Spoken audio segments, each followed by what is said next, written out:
Scene, unseen, grammar, writing এই চারটি স্টেপে মাধ্যমিকের টেস্ট এবং ফাইনাল পরীক্ষায় সমস্ত প্রশ্ন হয়ে থাকে।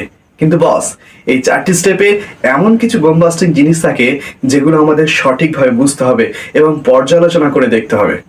কিন্তু চিন্তার কোনো কারণ নেই, কারণ আমি রাজা মণ্ডল আর আমি নিয়ে চলে এসেছি এমন একটি স্ট্র্যাটেজি নিয়ে, যে স্ট্র্যাটেজিটি তোমরা ফলো করলে তোমরা মাধ্যমিকে ইংরেজি পরীক্ষায় নিশ্চিন্তে 95% লাভ করতে পারবে। এই ভিডিওটি শুধুমাত্র তাদের জন্য যারা মাধ্যমিক ইংরাজি পরীক্ষায় একটি দুর্দান্ত রেজাল্ট করতে চায় এবং যাদের স্বপ্ন মাধ্যমিকে ইংরাজিতে 90% লাভ করার, শুধুমাত্র তাদের জন্য এই ভিডিওটি।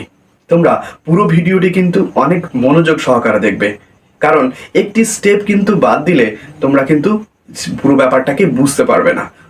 তবে তবে তবে ভিডিওটি শুরু করার আগে তোমাদের কাছে আমার একটি অনুরোধ, ভিডিওটি ভালো লাগলে চ্যানেলটিকে সাবস্ক্রাইব করে বেল নোটিফিকেশন অল করে রাখো, যাতে এই ধরনের গুরুত্বপূর্ণ ভিডিও সবার আগে পেয়ে যেতে পারো। এবং ভিডিওটি বন্ধুদের কাছে শেয়ার করে দিও, এবং আমি জানি তোমরা লাইক করে দিয়েছো, ও এখনো করোনি, তাহলে এক্ষুনি লাইক করে দাও। এবং এর পরবর্তীতে তোমরা কোন ভিডিও পেতে চাও আমাকে কমেন্ট করে জানিও। So without any wasting time, let's start the video. মাধ্যমিক বোর্ডে আমাদের যে 90 নম্বরের প্রশ্ন হয়ে থাকে, সেখানে চারটি স্টেপে প্রশ্ন করা হয়। সিন, আনসিন, গ্রামার এবং রাইটিং এই চারটে স্টেপে আমাদের সমস্ত প্রশ্নগুলো করা হয়, যার মধ্যে থেকে সিন থেকে আসে আমাদের 20 নম্বর, আনসিন থেকে আসে 28 নম্বর, গ্রামার থেকে আসে 12 নম্বর এবং রাইটিং থেকে আসে 30 নম্বর। কিন্তু এই যে আমি স্ট্র্যাটেজিটা বললাম, এই যে নাম্বারের বিভাজনটা বললাম, এই প্রত্যেকটি বিভাজন সম্পর্কে আমাদের পুঙ্খানুপুঙ্খ জানতে হবে। সিন থেকে আমাদের যে 20 নম্বর আসে, সেখান থেকে কিন্তু দুটো স্টেপে আমাদের ভাগ করে প্রশ্নটা আসে। যেমন আমরা জানি আমাদের মাধ্যমিকের যে টেক্সট বুক আছে, যেটা আমাদের সেই টেক্সট বুকে কিন্তু 4টি গল্প আছে এবং 4টে কবিতা আছে। সেই 4টি গল্প থেকে আমাদের আসবে 12 নম্বর, অর্থাৎ এই 4টি গল্পের মধ্যে যে কোনো একটি থেকে তোমাদের একটা সিন করতে হবে, এবং 4টি যে কবিতা আছে সেই 4টি কবিতার মধ্যে যে কোনো একটি কবিতা থেকে তোমাদের 8 নম্বরের প্রশ্ন আসবে। এবার এবছরের জন্য কোন কবিতাগুলো বা কোন গল্পগুলো ইম্পর্টেন্ট তা নিয়ে কিন্তু আমি একটি ভিডিওতে বিস্তারিত আলোচনা করেছি। সেই ভিডিওটা না দেখে থাকলে ডেসক্রিপশন বক্সে আমি লিঙ্ক দিয়ে রেখেছি, সেখানে গিয়ে সেই ভিডিওটা দেখে নিতে পারো। এবার আমরা আলোচনা করব মাধ্যমিকের আনসিন প্যাসেজ নিয়ে, যে আনসিন প্যাসেজ থেকে মাধ্যমিকের টেস্ট এবং ফাইনাল পরীক্ষায় মোট 28 নম্বর এসে থাকে। সেই 28 নম্বরের মধ্যে 8 নম্বর থাকে সিমিলার ওয়ার্ড বা সিনোনিম, এবং যে সিনোনিম আমরা এই ভিডিওটির শেষে গিয়ে আলোচনা করব। আমরা কিভাবে সিনোনিমগুলো করলে আমরা মাধ্যমিকে কমন পেতে পারি সে নিয়ে আমি ভিডিওটি শেষে আলোচনা করব। কিন্তু আমাদের যে সিন এবং আনসিন থেকে যে 40 নম্বর আসে, সেই 40 নম্বরের কোশ্চেন প্যাটার্ন কেমন হয় এবং কিভাবে করলে আমরা এই সিন এবং আনসিন থেকে যে 40 নম্বর আসবে সেগুলো পুরোপুরি কমন পাবো, তাই নিয়ে বিস্তারিত আলোচনা করব। আজকে আমরা বোঝার চেষ্টা করব যে সিন এবং আনসিন থেকে যে কোশ্চেন প্যাটার্ন গুলো হয়ে থাকে। আমরা যদি বিগত বছরের প্রশ্নগুলোকে একটু দেখি, তখন বুঝতে পারবো যে এখান থেকে কিছু স্টেপে আমাদের প্রশ্নগুলো হয়। যেমন হচ্ছে এমসিকিউ আসে, ট্রু ফলস আছে, ফিল ইন দ্য ব্ল্যাঙ্কস আছে, স্টেটমেন্ট এন্ড রিজন আছে এবং আনসার দ্য ফলোইং কোশ্চেন। এই 4টে থেকে 5টা স্টেপে কিন্তু আমাদের সিন এবং আনসিনের যে প্রশ্নগুলো, সমস্ত প্রশ্নগুলো কিন্তু হয়ে থাকে। কিভাবে করলে আমরা এই সমস্ত প্রশ্নগুলোকে কমন পেতে পারি, একটা ভালো করে বোঝার চেষ্টা করবে বন্ধুরা, যে যতই তুমি টেক্সট বুক পড়ো না কেন, যদি তুমি সঠিকভাবে প্রশ্ন উত্তরগুলো প্র্যাকটিস না করো, তাহলে কিন্তু তুমি কখনো মাধ্যমিক পরীক্ষায় গিয়ে সঠিক উত্তর লিখে আসতে পারবে না। তুমি ভাবছো যে আমার তো টেক্সট বুক সমস্ত কিছু জানা, আমি তো খুব ভালোভাবে রিভাইজ দিয়েছি, কিন্তু যদি তুমি প্র্যাকটিস না করো কোনো বই থেকে, তাহলে কিন্তু তুমি মাধ্যমিক পরীক্ষায় গিয়ে কিন্তু সমস্যায় পড়বে। সুতরাং যে কোনো একটি রাইটারের বা যে কোনো একটি পাবলিকেশনের একটা কোশ্চেন ব্যাংক তুমি নাও, এবং সেই কোশ্চেন ব্যাংক থেকে প্রতিদিন একটি করে তুমি সিন এবং আনসিন প্যাসেজ প্র্যাকটিস করতে থাকবে। প্রতিদিন, কোনো দিন একদিনও মিস করবে না। এখনো তোমাদের কদিন বাকি পরীক্ষা? প্রায় কিন্তু 3 মাস পরীক্ষার বাকি, এবং 3 মাসে যদি তুমি প্রতিদিন একটি করে করো, তাহলে কিন্তু তোমার যে অভিজ্ঞতা, কোশ্চেন আনসার উত্তর করার, কোশ্চেন এবং উত্তর করার যে অভিজ্ঞতা কিন্তু অনেকটাই বেড়ে যাবে, এবং তুমি নিজেও বুঝতে পারবে তুমি কতটা ডেভেলপ করছো। তুমি নিজেও তখন এই যে 40-এ 40 পাওয়ার যে ইচ্ছা, সেটাও কিন্তু তোমার পূরণ হবে। সুতরাং যে কোনো একটা কোশ্চেন ব্যাংক তুমি নিয়ে নাও এবং প্রতিদিন সেই কোশ্চেন ব্যাংক থেকে প্রতিদিন একটি করে তোমরা সিন এবং আনসিন প্র্যাকটিস করবে, এবং তোমার যে টিউটর আছে, তোমার যে শিক্ষক মহাশয় আছে, ইংরেজি শিক্ষক যিনি আছেন, তার কাছ থেকে কিন্তু এগুলো প্রতিদিন তুমি কারেকশন করে নেবে। সুতরাং এভাবে তোমার 40-এ 40 কিন্তু তোমাকে পেতে হবে। কারণ বন্ধু দেখো, যে যদি তোমাদের পরীক্ষাটা এমন ভাবে হতো যে ইতিহাস কোনো একটা পরীক্ষা হচ্ছে এবং সেই ইতিহাস পরীক্ষায় কি হচ্ছে, প্রশ্ন দেওয়া হয়েছে এবং প্রশ্ন যে দেওয়া হয়েছে তার যে উত্তরগুলো আর একটা কোনো প্যাসেজে তোমাকে তুলে দেওয়া হয়েছে, এটা কিন্তু তোমার কাছে অনেক বড় স্বপ্ন, যেটা কোনোদিন বাস্তবের সঙ্গে মিল নেই। যে ইতিহাস পরীক্ষা হচ্ছে, ইতিহাসের প্রশ্ন দেওয়া হয়েছে এবং তার উত্তরটা আর একটা পেজে তোমাকে দেওয়া হয়েছে, কিন্তু এই স্বপ্নটা তোমাদেরকে পূরণ করা হচ্ছে ইংরেজির মাধ্যমে। তাহলে তুমি একটা কথা ভাবো, যেখান থেকে তোমার উত্তরগুলো দেখে দেখে খুঁজে নিয়ে লিখতে হচ্ছে, সেখান থেকে কেন তোমরা প্রশ্ন নাম্বার ছেড়ে আসবে? তাই এই যে সিন এবং আনসিন থেকে যে 40 নম্বর বরাদ্দ করা হয়েছে, সেই সিন এবং আনসিন থেকে একটিও নাম্বার কিন্তু ছাড়লে তোমাদের বিশাল বড় ব্যর্থতা। এখান থেকে তোমাকে টার্গেট রাখতে হবে যে আমি 40-এ 40 পেতে চাই। সুতরাং আমরা ভালোভাবে কিন্তু প্র্যাকটিস করব, প্রতিদিন একটি করে প্র্যাকটিস করব। এবার আমরা চলে যাব গ্রামার নিয়ে। গ্রামার থেকে কিন্তু আমাদের কত নম্বর চলে আসে? গ্রামার থেকে কিন্তু আমাদের আসে 12 নম্বর। এই 12 নম্বরের মধ্যে আমাদের কিছু স্টেপে প্রশ্নগুলো হয়ে থাকে। যেমন প্রথমে থাকে আমাদের কি, প্রথমে থাকে আর্টিকেল অ্যান্ড প্রিপোজিশন, যেখান থেকে আমাদের থাকে 3 নম্বর। তাহলে 12 নম্বরের মধ্যে 3 নম্বর আর্টিকেল অ্যান্ড প্রিপোজিশন। তারপরে থাকে আমাদের ইউজেস অফ ভার্ব, মানে প্রপার ফর্ম অফ ভার্বস, এখান থেকে আমাদের থাকে 3 নম্বর। তারপরে থাকে আমাদের ফ্রেজাল ভার্ব, এই ফ্রেজাল ভার্ব থেকে আসে 3 নম্বর। অর্থাৎ 12 নম্বরের মধ্যে 9 নম্বর কিন্তু এই জায়গা থেকে দেওয়া হয়। একদম শিওর, নিশ্চিন্ত থাকো তুমি যে এখান থেকে 12 নম্বরের মধ্যে 9 নম্বর কিন্তু এখান থেকে আসছে। সুতরাং এই জায়গাগুলো কিন্তু গুরুত্ব দিতে হবে। তারপরে আমাদের আসে ভয়েস চেঞ্জ, যেখান থেকে আসে 1 নম্বর। ন্যারেশন চেঞ্জ, যেখান থেকে আসে 11 নম্বর। অর্থাৎ 12-এর মধ্যে 11, এই যে কটা পদ্ধতি বললাম, এই যে কটা স্টেপ বললাম, এই যে কটা গ্রামার আমি বললাম, এই গ্রামারের মধ্যে থেকে কিন্তু সমস্ত প্রশ্নগুলো এসে থাকে। এবার 1 নম্বর পড়ে রয়েছে, 12-এর মধ্যে 11 তো আমরা জেনে গেলাম, তাহলে 1 নম্বর পড়ে রয়েছে। এই 1 নম্বরের জন্য কিন্তু আমাদের অনেক কিছু পরীক্ষায় করে যেতে হয়, যেমন কি degree change, joining, splitting, affirmative two negative, negative two affirmative, এই যে প্রশ্নগুলো বিভিন্ন এই আমাদের করে যেতে হবে। সুতরাং আমার তরফ থেকে একটা সাজেশন হচ্ছে, তোমরা এই প্রথমে যেখান থেকে 11 নম্বর আসছে একদম নিশ্চিত বা কনফার্ম, সেই জায়গাটা আগে নিশ্চিত করবে। যেমন তোমরা 11 নম্বরটা ভালো করে তোমরা প্র্যাকটিস করবে, যেখান থেকে আমরা অবশ্যই 11 নম্বর পাবো। তারপরে তোমরা 1 নম্বরের দিকে হাত বাড়াবে, কারণ ওই 1 নম্বরের জন্য না 11 নম্বরগুলো ছেড়ে যায়। এই গ্রামার থেকে আমাদের যে 12 নম্বর আছে, এই গ্রামারটাকে আমরা কিভাবে পড়লে সমস্ত গ্রামার আমরা পরীক্ষায় করে আসতে পারবো।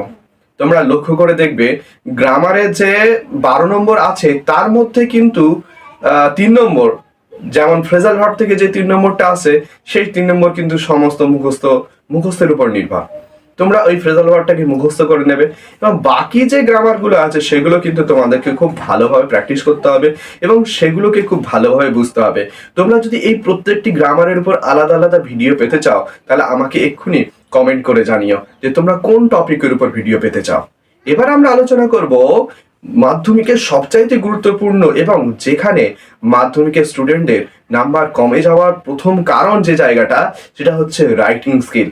তুমি অন্যান্য টপিকে খুব ভালো করে পরীক্ষা দিয়ে এলে, যেমন সিন, আনসিন, গ্রামার তোমার খুবই ভালো হয়েছে, কিন্তু যদি আনসিনে 3টে প্রশ্ন তোমার ছেড়ে যায়, অর্থাৎ 30 নম্বর যদি তোমার ছেড়ে যায়, তাহলে নাম্বারটা কিন্তু অনেকটা তোমাকে পিছিয়ে দেবে। সুতরাং এই রাইটিং স্কিলে তোমাকে কিন্তু যথেষ্ট গুরুত্ব দিতে হবে। এই রাইটিং স্কিল যদি তুমি ছেড়ে আসো, তাহলে কিন্তু অনেক সমস্যায় তোমার পড়তে হবে।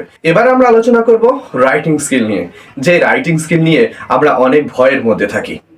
আর যে রাইটিং স্কিল যদি তুমি ছেড়ে আসো, তাহলে যতই ভালো পরীক্ষা দাও না কেন, তোমাদের কিন্তু নাম্বারের দিক থেকে অনেকটা পিছিয়ে থাকতে হবে। তুমি সিন ভালো করে এলে, আনসিন ভালো লিখে এলে, গ্রামারও করে এলে, কিন্তু তোমার রাইটিং যে প্যাসেজগুলো, রাইটিং যেগুলো থাকছে, সেই রাইটিংগুলো থেকে তোমাদের 3টেই ছেড়ে গেল, তাহলে কিন্তু তুমি 30 নম্বর পিছিয়ে গেলে। সুতরাং এই রাইটিংটাকে সবচাইতে বেশি গুরুত্ব দিতে হবে, কারণ রাইটিং থেকে আমাদের 30 নম্বর এসে থাকে। সেই রাইটিংয়ের সাজেশন আমি একটা ভিডিওতে আলোচনা করেছিলাম। সেই ভিডিওটি যদি তোমরা না দেখে থাকো তাহলে এক্ষুনি আমি ডেসক্রিপশন বক্সে লিঙ্ক দিয়ে দিচ্ছি, তোমরা ভিডিওটি দেখে নিতে পারো। সেখানে খুব ডিটেলসে মাধ্যমিকের রাইটিং সাজেশন নিয়ে আলোচনা করা হয়েছে। আশা করছি সেই ভিডিওটি দেখলে তোমাদের রাইটিং সম্পর্কে অনেক ভয় ভীতি দূর হবে। এবং রাইটিং তাহলে আমরা কিভাবে মুখস্থ করব? যাদের স্বপ্ন মাধ্যমিকে 95 পাওয়া, তারা কিন্তু রাইটিং গুলোকে খুব ভালোভাবে খুব পর্যালোচনা করে বুঝতে হবে এবং রাইটিং লেখার তোমাদের ক্ষমতা বৃদ্ধি করতে হবে।